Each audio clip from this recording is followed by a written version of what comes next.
Welcome to Sacred Cow Shipyards, where no ship is safe from being slaughtered like a cow. First off, I feel like I should give every last one of you Humy squishies a warm winter solstice greeting, because it's winter on your little ball of dirt. Well, it's winter on the top part and summer on the bottom part. And the bottom part gets to experience Christmas? Is that the word? Yes. Christmas while it's like ridiculously hot outside. How does that work? Why does your calendar not accommodate the fact that your planet has like bimodal seasons? What is wrong with you people? So yes, whichever solstice you're celebrating, congratulations. You made another orbit. You did another thing. Your planet is tilting appropriately. Good job. And in the same vein as the Christmas present or the Hanukkah present or whatever holiday you celebrate present, I am going to give you an admittedly late present, and you can enjoy it or not. I really don't care. And my present is this. Yes. If you want to do the TLDR and just skip the fuck off and do what the fuck ever, you can probably skip past most of this shit and do your own research on your own fucking self. But if I were to explain to you the single thing that would make a science fiction, space, movie, TV series, whatever, better, it's compartment numbers and specific types of compartment numbers. And yes, I know that's a silly thing to focus on, but bear with me just for a moment. And just for clarification going in, I am predominantly going to be talking about how the US Navy does their compartment numbering, simply because they've been doing it for a long time, and they are the one that I'm most familiar with. So they are the referential material that I'll be using. If you don't like it, there's some other channels you can probably watch. I don't know. Go away. All right. Starting from the top, for, again, your United States Navy. They have every single compartment on every single ship categorized in basically the same way. And there are 4 parts of the address. First off is what deck it's on. Second off is what frame it is at. Third off is how far off the center line it is. And fourth is what type of compartment it is. So, unfortunately, the United States Navy makes a really awkward time about counting decks. Because rationally, you'd think you'd start counting from the bottom of the ship or the top of the ship or something like that, but no. You see, the United States Navy has this concept of a main deck. What is a main deck? Well, sometimes it's the widest deck of the ship. Sometimes it's the first weather deck of the ship, as in coming up from the keel, it's the first deck that has actually exposed spaces to weather. Sometimes it's something else entirely. It really almost entirely depends on the ship. And the main deck is always deck 1. And oddly, you count up as you go down. So the deck beneath the main deck is deck 2, the deck beneath that is deck 3, and so on and so forth. But what happens if you go up in decks, right? Well, then you get the O1 deck, and the O2 deck, and the O3 deck. Yes, this is literally how it works. Yes, it's confusing as hell, and it gets even more confusing when a given compartment spans multiple decks, because then you number it based off of the lowest deck it is on, which means you could have a deck that ostensibly spanned the 1 and O1 decks, and it would still be on the first main deck, because reasons. Okay, so you know what deck you're on now. That's a great start. Where from the bow of the ship is the compartment? Where is the very frontmost part of a given compartment from the bow of a ship? And that's where you get into frame numbers. Now, frame numbers are a little weird. Frames are basically, literally, the structure of the ship that holds the hull out against the water. And ships are typically built frame by frame by frame. In fact, ships typically, when they are being built, have blueprints that cover not only the decks horizontally, but the frame configuration vertically for every single frame. It's kind of a big deal. And of course, the Navy couldn't standardize a goddamn thing, so frame distances depend on the class of ship. Your cruisers and destroyers and whatever else, frigates, I guess you might still have those one day in the future, the frames are only a foot apart.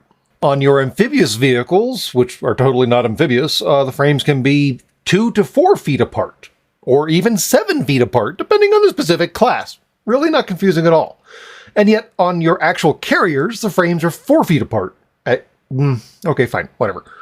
The point is, you can use these frames to determine how far from the bow you are, or more specifically, how far from an arbitrary vertical line drawn somewhere near the bow. Fine. Frames are numbered sequentially, as one would expect, starting at 0, going 1, 2, 3, 4, 5, 6, 7, 8, all the way back to the stern, or another arbitrary vertical line near the stern. And frames ahead of the bow vertical line are lettered sequentially, A, B, C, D. And the frames astern of the stern vertical line are lettered AA, BB, CC, and so on and so forth. So, again, as with decks, you choose the frame that is the most forward section of the compartment as the frame number for that given compartment. It could stretch all the way back into the ship. It could be one frame wide. It's hard to say. You just choose the most forward frame. Oh, and typically those arbitrary vertical lines at the bow and stern are where the hull crosses into the water. The line goes vertically from that point. Sometimes. It, again, depends on the ship and the specific company, organization, group doing the numbering. 'Cause you humies can't standardize shit. Okay, you know what deck you're on now, and you know how far from the bow you are now. Now you need to figure out which side of the ship you're supposed to be on, because on some ships there could be a lot of space to either side.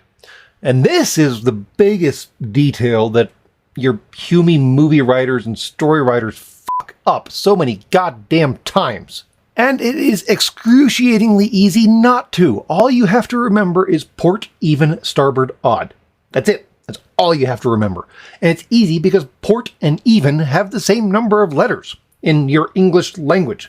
And in fact, port, even, and left all have the same number of letters in your English language too, which makes it easy to remember which side of the ship is port. Anyways, the big takeaway is that the last number part of the compartment address is its location in reference to the center line of the ship, that is to say, the line that goes down the center of the ship. If the compartment is on or across that line, its number is 0. If it is immediately to the left or port of that line, and it is the first compartment immediately to the left or port of that line, then its number would be 2, and starboard it would be 1. And then if it's the next one out beyond that, it would be 4 or 3. You get the idea. Basically, bigger numbers are farther from the center line, and port, even, starboard, odd. I really keep harping on this because it applies to everything on U.S. Navy and most other Navy ships. And I think it was Hunt for Red October that totally fucked it up. Maybe it wasn't Hunt for Red October. At this point, I honestly don't remember. But in any case, there was a submarine movie where the captain of the submarine requested that tubes 1 and 2 be made ready to launch missiles. And 2 tubes on the same side of the ship opened up. Port, even, starboard, odd. Those would have been the front 2 tubes on either side of the ship, not the front 2 tubes on the same side of the ship. Bah! Anyways, the last part of the compartment address is almost invariably a letter. And you would think it's an abbreviation, but it's mostly not. Basically, it's a way of designating what the space is used for. For example, Alpha is designating a storage area. Charlie is designating a command and control space.